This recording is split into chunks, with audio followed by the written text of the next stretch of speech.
दोस्तों, गौ माता के साथ जो अपमान करते हैं उसके साथ होता है ये 10 भयंकर सजा।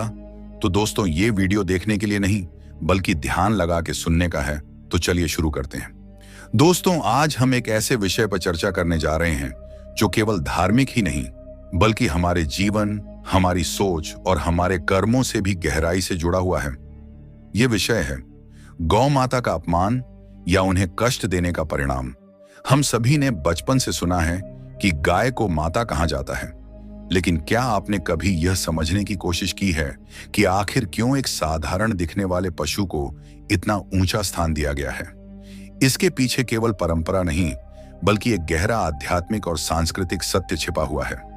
सनातन परंपरा में गौ माता को अत्यंत पवित्र माना गया है। यह माना जाता है कि उनके शरीर में अनेक दिव्य शक्तियों का वास होता है। गाय केवल एक जीव नहीं है बल्कि वह पोषण, शांति और समृद्धि का प्रतीक है।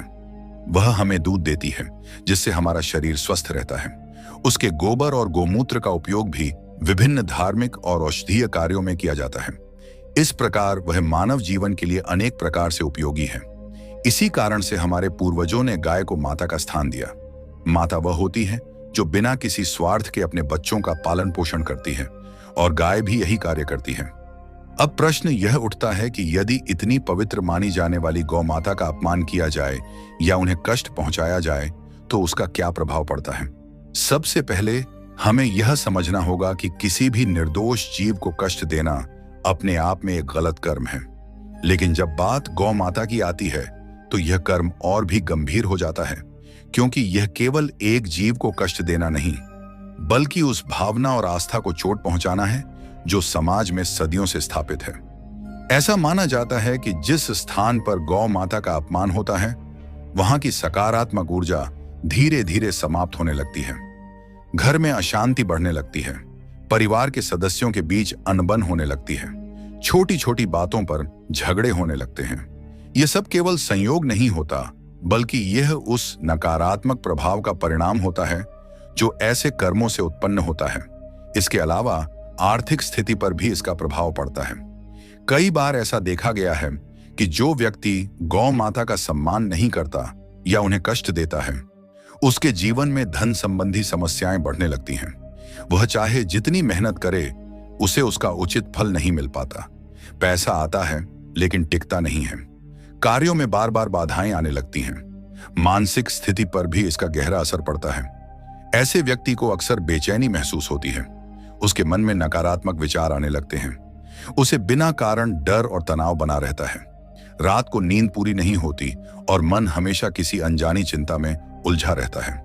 यह सब केवल बाहरी परिस्थितियां नहीं हैं बल्कि यह हमारे कर्मों का ही परिणाम होता है। हमारे द्वारा किए गए कार्य हमारी ऊर्जा को प्रभावित करते हैं और वही ऊर्जा हमारे जीवन की दिशा तय करती है। अब एक उदाहरण के माध्यम से इसे समझते हैं। एक व्यक्ति था जो गायों को बोझ समझता था। वह उन्हें सही तरीके से भोजन नहीं देता था और कई बार उन्हें मारता पीटता भी था। गांव के लोग उसे समझाते थे लेकिन वह किसी की बात नहीं मानता था। उसे लगता था कि यह सब केवल अंधविश्वास है। कुछ समय बाद उसके जीवन में समस्याएं शुरू होने लगी। उसका व्यापार धीरे धीरे नुकसान में जाने लगा। घर में बीमारियां बढ़ने लगी। परिवार के सदस्यों के बीच झगड़े होने लगे। वह व्यक्ति समझ नहीं पा रहा था कि आखिर उसके साथ ऐसा क्यों हो रहा है। तब एक दिन गांव में आए एक संत ने उसे बताया कि यह सब उसके कर्मों का परिणाम है। उसने गौ माता को कष्ट दिया है और वही कर्म अब उसके जीवन में कठिनाइयों के रूप में लौट रहा है। यह सुनकर उस व्यक्ति को अपनी गलती का एहसास हुआ। उसने पश्चाताप किया और गौ माता की सेवा शुरू की। धीरे धीरे उसके जीवन में सुधार आने लगा। उसका व्यापार फिर से चलने लगा, घर में शांति लौट आई और उसकी मानसिक स्थिति भी बेहतर हो गई। इस उदाहरण से यह स्पष्ट होता है कि हमारे कर्मों का प्रभाव हमारे जीवन पर अवश्य पड़ता है। यदि हम अच्छे कार्य करते हैं तो उसका फल भी अच्छा मिलता है, और यदि हम गलत कार्य करते हैं तो उसका परिणाम भी हमें भुगतना पड़ता है। इसलिए हमें यह समझना चाहिए कि गौ माता का सम्मान करना केवल एक धार्मिक परंपरा नहीं बल्कि यह हमारे जीवन को संतुलित और सकारात्मक बनाने का एक तरीका भी है। यदि कभी किसी से जानबूझकर या अनजाने में ऐसी गलती हो जाए तो उसे तुरंत सुधारने का प्रयास करना चाहिए। गौ माता से क्षमा मांगनी चाहिए, उन्हें भोजन कराना चाहिए और उनकी सेवा करनी चाहिए। ये सब करने से हमारे भीतर की नकारात्मकता कम होती है और जीवन में सकारात्मकता बढ़ती है। अंत में यही कहना उचित होगा कि गौ माता का सम्मान करना हमारा कर्तव्य है। यह केवल धर्म का पालन नहीं, बल्कि मानवता का भी परिचय है। हमें हर जीव के प्रति दया और करुणा रखनी चाहिए, और विशेष रूप से उन जीवों के प्रति जो हमारे जीवन के लिए इतने उपयोगी हैं। दोस्तों, पिछले भाग में हमने जाना कि गौ माता का महत्व क्या है और उनका अपमान करने से हमारे जीवन पर किस प्रकार के प्रभाव पड़ सकते हैं। अब हम इस विषय को और गहराई से समझेंगे और जानेंगे कि यदि कोई व्यक्ति गौ माता को गंभीर रूप से कष्ट पहुंचाता है या उनकी हत्या करता है, तो उसके कर्मों का फल किस प्रकार सामने आता है। सनातन दर्शन के अनुसार इस संसार में जो कुछ भी होता है वह कर्म के नियम से बंधा हुआ है। हर व्यक्ति अपने कर्मों के अनुसार ही फल प्राप्त करता है। यह नियम अटल है और इससे कोई भी बच नहीं सकता। जब कोई व्यक्ति गौ माता को कष्ट देता है या उनकी हत्या करता है, तो वह एक अत्यंत गंभीर कर्म करता है। यह केवल एक जीव के प्रति हिंसा नहीं है, बल्कि यह उस संतुलन के विरुद्ध है जो प्रकृति ने स्थापित किया है। ऐसे कर्म का प्रभाव केवल वर्तमान जीवन तक सीमित नहीं रहता, बल्कि यह आगे आने वाले समय और जन्मों को भी प्रभावित करता है। कई बार ऐसा देखा जाता है कि ऐसे व्यक्ति के जीवन में अचानक से बड़ी बड़ी समस्याएं आने लगती हैं। उसे बार बार असफलता का सामना करना पड़ता है। उसके प्रयासों के बावजूद उसे सफलता नहीं मिलती। स्वास्थ्य पर भी इसका प्रभाव देखा जा सकता है। व्यक्ति को बार बार बीमारियां घेर लेती हैं, शरीर कमजोर होने लगता है और उपचार के बाद भी पूर्ण रूप से स्वास्थ्य ठीक नहीं हो पाता।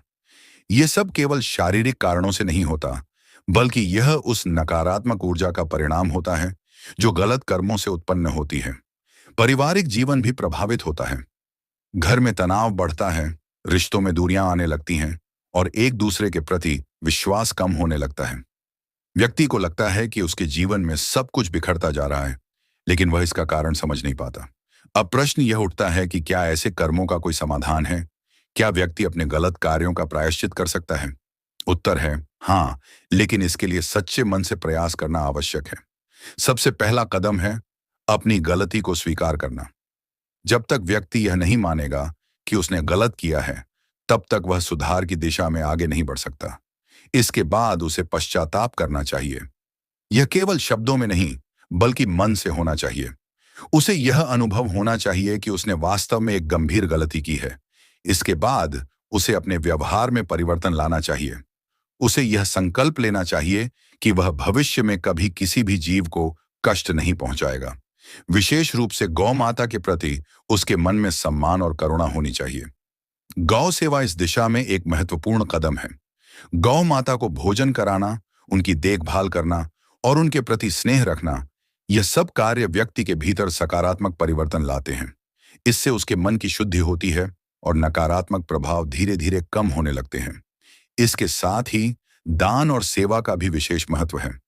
जरूरतमंद लोगों की सहायता करना, धार्मिक कार्यों में भाग लेना और समाज के प्रति अपनी जिम्मेदारी निभाना, यह सब व्यक्ति के जीवन को संतुलित और सकारात्मक बनाते हैं। प्रार्थना और ध्यान भी इस प्रक्रिया में सहायक होते हैं। जब व्यक्ति सच्चे मन से ईश्वर से क्षमा मांगता है और अपने जीवन को सुधारने का प्रयास करता है, तो उसे आंतरिक शांति प्राप्त होती है। यह शांति उसके जीवन में स्थिरता लाती है और उसे सही दिशा में आगे बढ़ने में मदद करती है। समय के साथ जब व्यक्ति लगातार अच्छे कार्य करता है, तो उसके जीवन में परिवर्तन दिखाई देने लगता है। उसकी समस्याएं धीरे धीरे कम होने लगती हैं, उसका मन शांत होने लगता है और उसे अपने जीवन में एक नई आशा दिखाई देने लगती है। अंततः यह समझना आवश्यक है कि हमारा जीवन हमारे कर्मों का ही प्रतिबिंब है।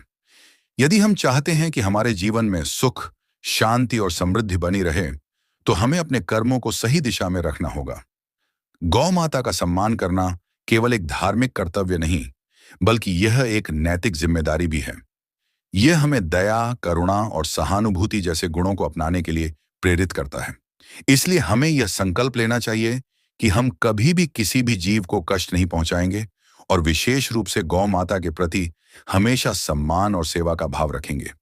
यही सच्चा धर्म है, यही सच्ची मानवता है और यही एक सुखी और संतुलित जीवन का मार्ग है।